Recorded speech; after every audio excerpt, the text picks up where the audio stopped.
왜냐하면 그 경우에 사람은 대개 개별자가 단독자로서 보편자보다 고차적이라는 역설에는 이르지 못한다. 그런데 이 역설은 또한 피타고라스의 명제로 독특하게 표현될 수 있다. 즉 기수는 우수보다 훨씬 완전하다는 것이다. 현대에 있어서 역설에 대한 하나의 의견을 가끔 청취할 수 있다면 그것은 결과에 따라 그것을 판단해야 한다라고 말하는 것이 보통이다. 자신을 남에게 이해시킬 수 없는 역설이라는 의식 때문에 거의 동시대인에게 그침돌이 된 영웅을 상상해 보라. 그는 태연하게 동시대인에게 부러지저리라. 즉 결과는 반드시 내게 그러한 권리가 있다고 밝혀지리라. 현대에서는 이러한 외침을 별로 듣지 못한다. 왜냐하면 본질적으로 동시대인에게는 결함이 있기 때문에 그들이 영웅을 한 사람도 산출하지 못하는 것과 마찬가지로 영웅의 만화라도 많이 그려내지 못한다는 장점을 가지고 있다. 따라서 현대의 사람들이 그 결과에 따라서 그것을 판단해야 한다라는 말을 들으면 사람들은 그렇게 말한 사람의 명예를 말하지 않을 수 없음을 곧 알게 된다. 그렇게 말하는 사람들은 상당한 수를 차지하는 하나의 인간형이다. 나는 그것에다 하나의 보통 명사를 붙이고 싶다. 즉 대학 강사라고. 그들은 자기네의 사상으로 안락하게 살림을 해 나간다. 그들은 잘 조직된 국가에서 확고한 지위와 확실한 기대를 가진다. 또한 그들은 자기와 생존의 몸부림 사이에 수백 년이나 오히려 수천 년의 거리를 가진다. 그들은 그와 같은 일이 반복되지는 않을까 하고 두려워하지 않는다. 그러한 일에 대하여 신문이나 경찰은 뭐라고 말할 것인가? 그들의 인생의 사명은 위대한 사람들을 평가하는 데 있고 참으로 결과에 따라서 판단하는 데 있다. 위대한 것에 대한 이러한 저사는 오만과 비참의 기묘한 혼합을 폭로한다. 오만은 판단하는 천직을 자부하는 사람의 경우요.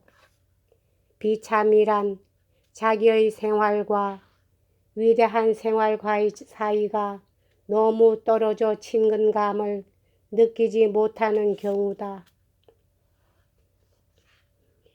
조금이라도 고차적인 정신의 사람이라면 그는 전적으로 냉혹하고도 끈끈한 연체 동물이 된 것은 아니다. 그리고 그가 위대한 것에 접근한다면 그는 결코 잊지 못하리라. 즉 창세 이후 편의와 간섭에 젖어 있다는 것, 또한 결과는 비로소 맨 나중에 온다는 것, 그리고 진정으로 그가 위대한 것으로부터 무엇을 배우고자 하는 자는 반드시 단초를 주목해야 한다는 것을 마땅히 행위하고자 하는 사람이면 누구든지 결과에 따라 자신을 판단하려는 한 그는 결코 시작하기에 이르지 못한다. 아무리 결과가 온 세상을 위한 기쁨이 된다 해도 영웅에게 도움이 되는 것은 아무것도 없다. 왜냐하면 모든 일이 지난 다음에야 그는 비로소 그 결과를 알게 되기 때문이다. 그리고 그것으로 그가 영웅이 된 것이 아니라 그가 일을 시작함으로써 영웅이 되어 있는 것이다.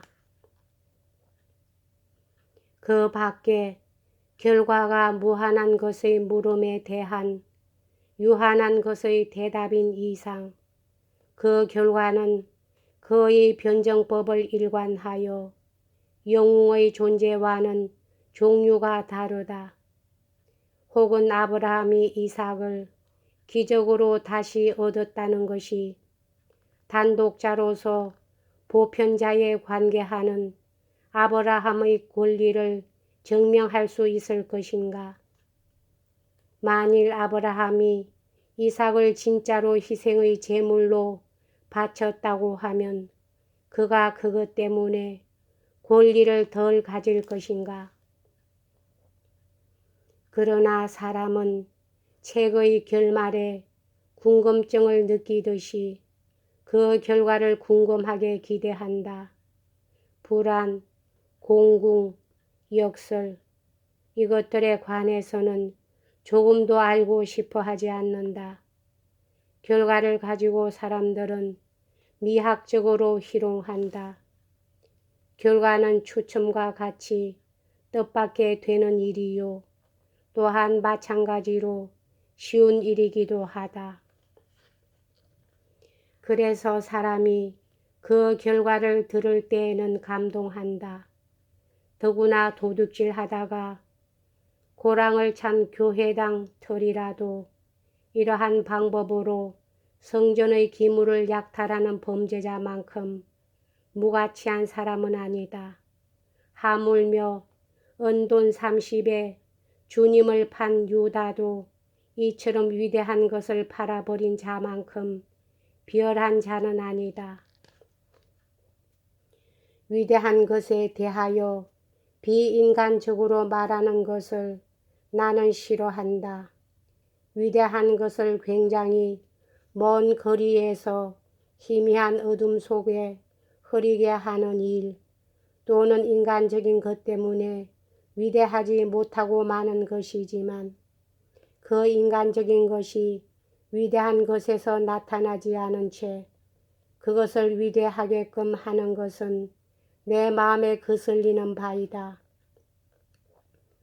하기야 내가 부닥친 일이 아니라 내가 행한 일이 나를 위대하게 만든다. 그리고 아마도 한 사람이 가장 큰 제비를 뽑았기 때문에 그가 위대한 것이라고 생각할 사람은 없을 것이다. 서로 어떤 사람이 가난한 집안에 태어났다 하더라도 그가 왕궁을 훨씬 비천한 어떤 사람의 집과 동등하게만 생각할 정도로 그가 자기 자신에게 비인간적으로 대하지 말 것을 나는 그에게 요구한다. 또한 나는 그에게 그의 위대함을 애매하게나마 꿈꾸는 정도로 또한 그가 높여준다는 일이 동시에 그 높임을 집어치우는 것이 될 만큼 비열한 방법으로 그 위대성을 높이지 말기를 요구한다. 나는 또한 그에게 확신과 품위를 가지고 그 왕궁으로 들어갈 정도로 사람답기를 요구한다. 그가 곧장 거리에서 궁전 안 대청으로 뛰어 들어가서 뻔뻔스럽게도 모든 것을 욕벨 정도로 그가 비인간적이어서는 안 된다. 그런 짓을 한다면 그는 왕보다 더 많은 손해를 보는 것이다. 오히려 그는 기쁘고 깊이 신뢰하는 광신으로도 예의 범절의 여러 법칙을 준수하는 데서 기쁨을 발견해야 한다. 그런데 바로 그것이 그에게 솔직함을 주게 된다. 그것은 다만 하나의 비유다. 그러기에 그 차이는 정신적인 간격을 위한 매우 불완전한 하나의 표현에 불과하다. 나는 선택된 사람들에 대한 기억이 깃들어 있을 뿐 아니라 그들 자신도 거주하고 있는 그런 궁전에 감히 들어가서는 안 되듯이 그가 그처럼 비인간적이라고 스스로 생각해서는 안 된다고 누구에게나 요구한다. 그는 부끄러움 없이 나서면 안 되고 선택된 사람들을 그의 사촌 형제라고 인사해서도 안 된다. 그는 자기가 그들에게 머리를 숙여 인사하는 순간마다 행복감을 느껴야 한다. 그러나 그는 공명정대하게 확신을 가져야 하며 언제나 시녀 이상의 어떤 것이어야 한다. 왜냐하면 그가 그 이상의 것이 아니라면 그는 결코 궁전에 들어가지 못할 것이다. 그리고 그를 도울 수 있는 것은 위대한 것을 시험하게 되는 바로 불안과 고난이다. 왜냐하면 그렇지 않고 그가 적어나마 그의 몸에 골수를 가진다면 그 위대한 것들은 오로지 그의 정당한 질투를 불러일으켰을 것이다.